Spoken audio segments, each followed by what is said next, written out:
Selamat pagi anak-anak, bertemu dengan Miss-nya di sini dalam video pembelajaran kali ini tentang tema 5, usaha di sekitarku, subtema 2, pembelajaran 1 dan 2. Baik anak-anak, Miss mulai dengan muatan IPS dulu tentang komoditas ekspor dan impor di Indonesia, ya. Oke, Miss bertanya dulu, apakah coba bertanya kepada temanmu ataukah bapakmu, orang tua kalian, ibu kalian atau tetangga-tetangga kalian, adakah yang memiliki kegiatan ekonomi di bidang wirausaha, ya?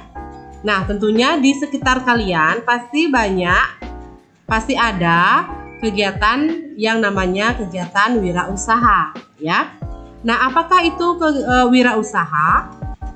Wirausaha adalah kegiatan ekonomi yang dilakukan oleh seseorang atau sekelompok orang secara mandiri, ya.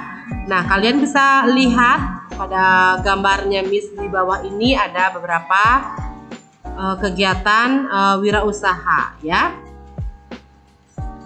Baik, Miss kan lanjut dulu dengan pengertian dari ekspor, ya.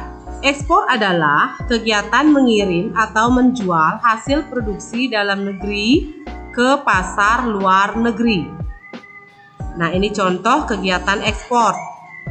Produsen mebel dan batik mengekspor hasil produk mereka ke negara-negara ASEAN atau wilayah negara lainnya.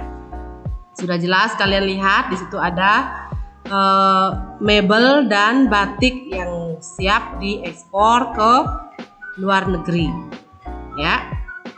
Baik, Miss kembali lanjutkan dengan impor. Nah, impor itu adalah kegiatan mendatangkan atau membeli suatu barang dari luar negeri. Nah, contohnya penggunaan teknologi atau mesin dari negara lain. Nah, di sini sudah Miss berikan contoh dari beberapa teknologi atau mesin yang kita impor dari luar negeri, ya. Baik, Miss lanjut dengan materi selanjutnya, yaitu benda magnetis dan benda non magnetis, ya. Apa kalian masih tahu benda magnetis itu apa?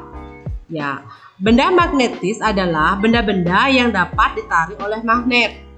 Nah, contoh benda magnetis di sekitar kita, ya, ada paku, ada jarum, ada seng, dan masih banyak lagi yang lainnya, ya. Kemudian ada benda non magnetis. Nah, benda non magnetis itu adalah benda-benda yang tidak dapat ditarik oleh magnet. Ya, contohnya ada kayu, ada karet, ada kaca, dan plastik. Baik, Miss lanjut lagi dengan materi menulis riwayat hidup, ya. Masih ingatkah kalian bagaimana caranya menulis riwayat hidup, ya? Nah, riwayat hidup itu apa? Baik, riwayat hidup adalah tulisan yang berisi informasi diri, meliputi identitas diri serta kegiatan yang telah dilakukan. Nah, berikut contoh riwayat hidup.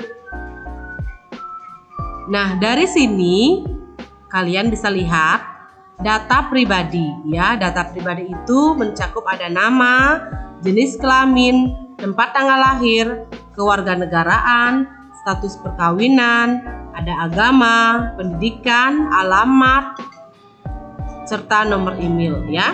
Nah, di sini juga dicantumkan ada pendidikan formal. Nah, kalian bisa tulis dari pendidikan yang paling bawah, yaitu sekolah dasar sampai dia ke perguruan tinggi, ya. Kemudian ada pendidikan non formal dan seminar. Nah, misalnya kalian ikut workshop ataukah seminar-seminar di tempat lain, nah kalian bisa cantumkan di daftar riwayat hidup, ya. Baik anak-anak, kita akan kembali lagi dengan materi bagian-bagian poster, ya. Nah, dulu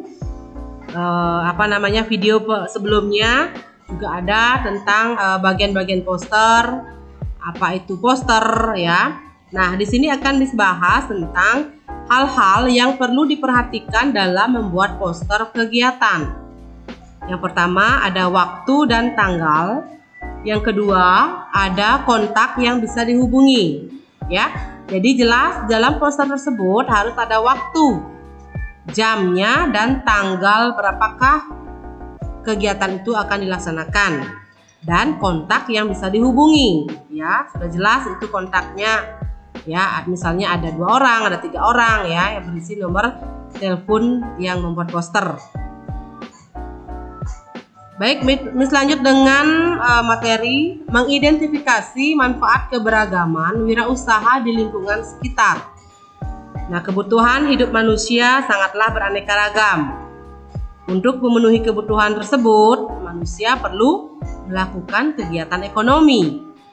Nah, kegiatan ekonomi ini ada manfaatnya. Ya, apa manfaatnya? Mari kita lihat ya. Manfaat keberagaman kegiatan ekonomi antara lain. Yang pertama, memenuhi kebutuhan manusia yang beragam jenisnya. Ya, sangat banyak kebutuhan manusia, tidak hanya satu, ya. Yang kedua, meningkatkan kesejahteraan masyarakat. Yang ketiga, menciptakan inovasi baru. Yang keempat, ada mengurangi pengangguran. Yang kelima, meningkatkan persatuan dan kesatuan antar pemilik usaha, serta membantu pembangunan nasional. Baik anak-anak, untuk video pembelajaran hari ini Miss cukupkan sampai di sini ya. Kalau ada pertanyaan yang kurang jelas, silahkan bisa tanya langsung ke Missnya ya. Terima kasih anak-anak.